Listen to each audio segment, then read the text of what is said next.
Psikologi komunikator membahas bagaimana seseorang bisa mempengaruhi lawan bicaranya. Artinya, apa yang dikatakan komunikator dapat dipercaya dan dilakukan oleh orang yang mendengarnya. Dimensi-dimensi etos. Etos sendiri diartikan sebagai sumber kepercayaan atau bahasa Inggrisnya source credibility yang ditunjukkan oleh seorang ahli, praktor atau komunikator bahwa ia memang pakar dalam bidangnya, sehingga oleh seorang ahli, maka orang tersebut dapat dipercaya.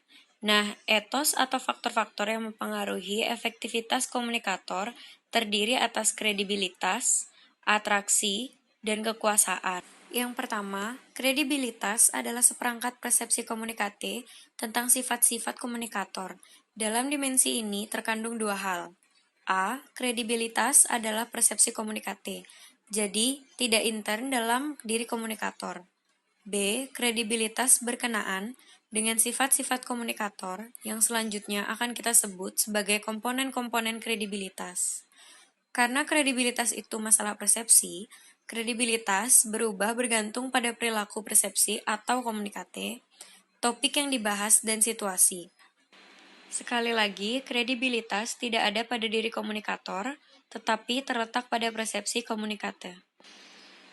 Dua komponen kredibilitas yang paling penting ialah keahlian dan kepercayaan. Yang kedua, atraksi. Atraksi menyebabkan komunikator menarik, dan karena menarik, ia memiliki daya persuasif. Telah dijelaskan di materi sebelumnya bahwa orang cantik lebih besar kemungkinannya menjadi komunikator yang efektif dengan memiliki daya tarik secara fisik, penampilan yang menarik. Akan menarik perhatian komunikan dan membuatnya lebih betah melakukan pembicaraan. Hal ini juga memudahkan komunikator dalam mencapai tujuannya selama proses pembicaraan berlangsung. Yang ketiga, kekuasaan. Dalam kerangka teori Kelman, kekuasaan adalah kemampuan menimbulkan ketundukan. Kekuasaan menyebabkan seorang komunikator dapat memaksa kehendaknya terhadap orang lain karena ia memiliki sumber daya yang sangat penting. Perlu digarisbawahi bahwa yang dimaksud memaksa dalam hal ini yaitu bukanlah dalam arti negatif, melainkan bahwa komunikator mampu menguasai jalan pembicaraan sehingga obrolan yang terjadi sesuai dengan yang disampaikan. Psikologi pesan. Menurut Giorgio Miller psikolinguistik, ia menulis, kini ada seperangkat perilaku yang dapat mengendalikan pikiran dan tindakan orang lain secara perkasa. Teknik pengendalian ini dapat menyebabkan Anda melakukan sesuatu yang tidak terbayangkan.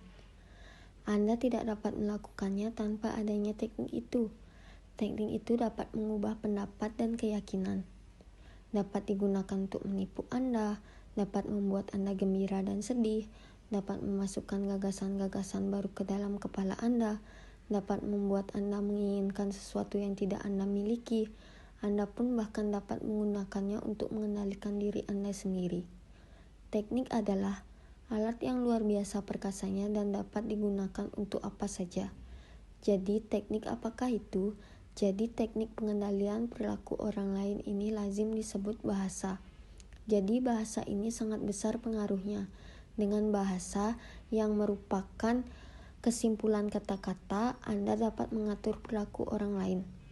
Bahasa pada gilirannya adalah pesan dalam bentuk kata-kata dan kalimat untuk selanjutnya kita sebut sebagai pesan linguistik. Manusia mengucapkan kata-kata dan kalimat dengan cara tertentu. Setiap cara berkata memberikan maksud tersendiri. Cara-cara ini kita sebut sebagai pesan paralinguistik. Akan tetapi, manusia juga menyampaikan pesan dengan cara-cara lain selain dengan bahasa. Misalnya dengan bahasa isyarat. Ini kita sebut sebagai pesan ekstralinguistik. Pesan paralinguistik dan pesan para ekstralinguistik akan kita uraikan dalam satu bagian yang kita sebut saja pesan nonverbal. Pesan linguistik. Ada dua cara untuk mendefinisikan bahasa, fungsional dan formal. Definisi fungsional melihat bahasa dari segi fungsinya, sehingga bahasa diartikan sebagai alat yang dimiliki bersama untuk mengungkapkan gagasan.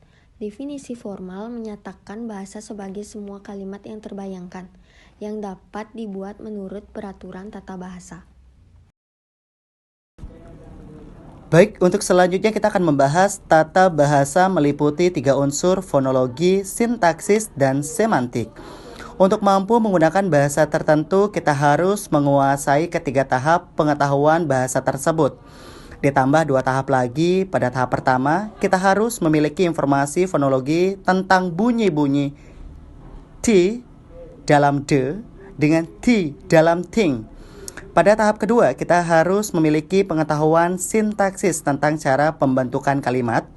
Pada tahap ketiga, kita harus mengetahui secara leksikal arti kata atau gabungan kata-kata.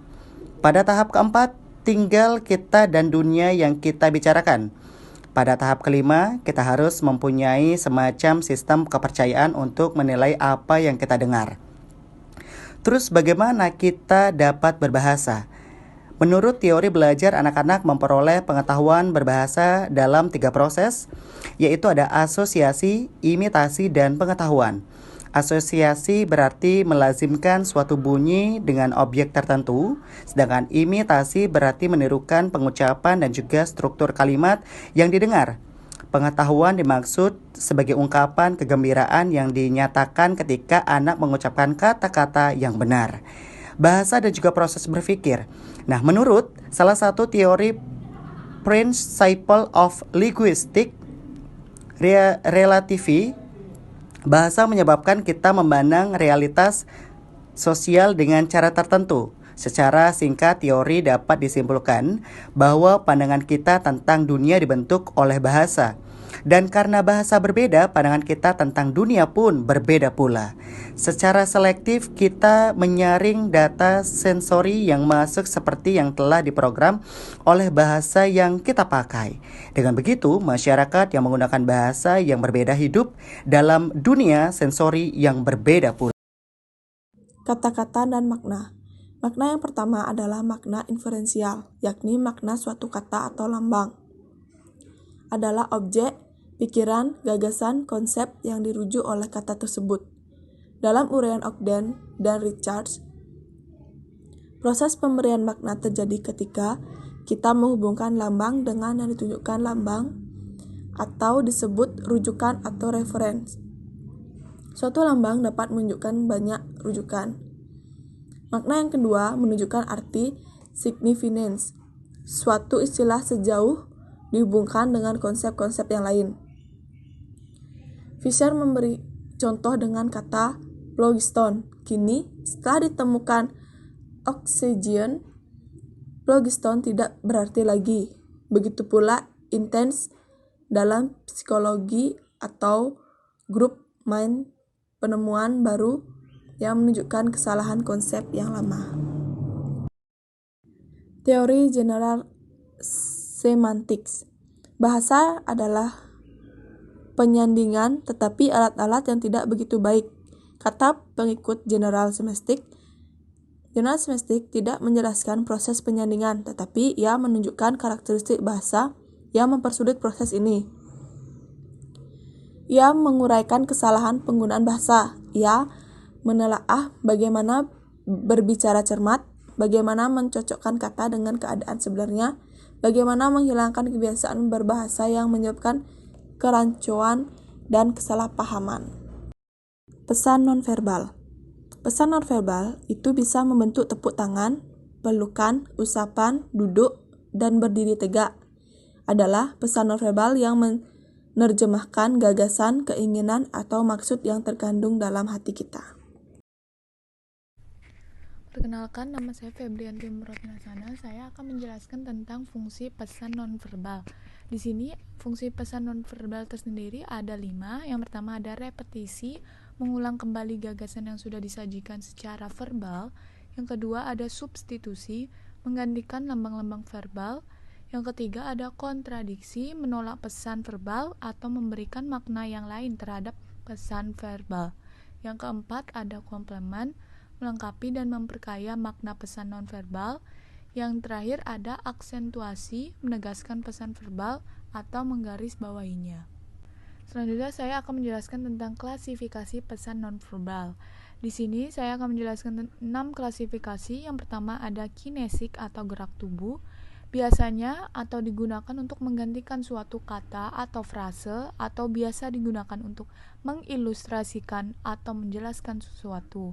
Contohnya mengganggu untuk mengatakan iya, memukul meja untuk menunjukkan sebuah kemarahan, dan sebagainya.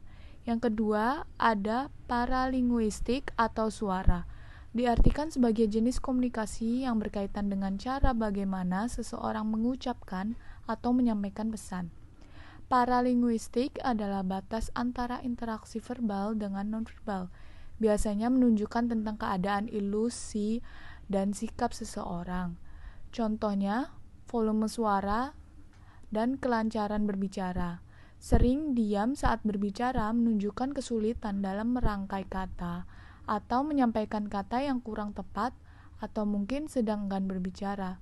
Contoh lain nonverbal adalah siulan, gumaman, tangisan, dan lain-lain. Yang ketiga ada proxemic atau penggunaan ruang personal dan sosial. Proxemic dapat dikatakan sebagai hubungan diri dengan lingkungan atau ruang, atau biasa disebut dengan bahasa ruang. Diartikan sebagai jarak yang digunakan ketika berkomunikasi dengan orang lain. Contohnya pengaturan jarak.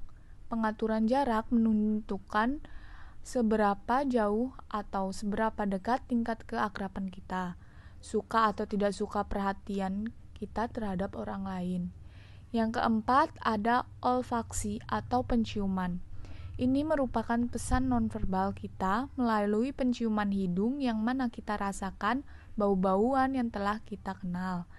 Yang kelima ada sensitivitas kulit.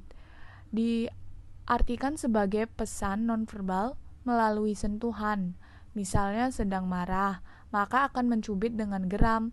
Lain halnya saat sedang jatuh cinta, maka pencubitannya akan berbeda. Dan yang terakhir itu ada faktor artifaktual. Diartikan sebagai komunikasi yang diungkapkan melalui penampilan fisik seseorang, pakaian, dan lain-lain. Ini akan mempengaruhi persepsi seseorang terhadap diri kita. Oke, slide selanjutnya saya akan menjelaskan tentang langkah-langkah dalam penyusunan pesan. Yang pertama ada intention atau perhatian. Tahapan ini berisikan membangkitkan perhatian halayak terhadap ide, gagasan yang ditawarkan, yang mana merupakan langkah awal yang harus ditempuh ketika memulai komunikasi dengan tujuan-tujuan tertentu. Yang kedua ada need atau kebutuhan. Tahapan ini berisikan membangkitkan rasa kebutuhan halayak akan gagasan yang ditawarkan, tergantung pada tujuan dari komunikasi kita. Yang ketiga, ada satisfaction atau pemuasan. Tahapan ini berisikan penawaran jalan keluar dan pemenuhan kebutuhan yang dirasakan oleh halayak. Yang keempat, ada visualization atau visualisasi. Nah, pada tahapan ini itu berisikan memproyeksikan gagasan masa yang akan datang. Dan yang terakhir itu ada tahapan action atau tindakan.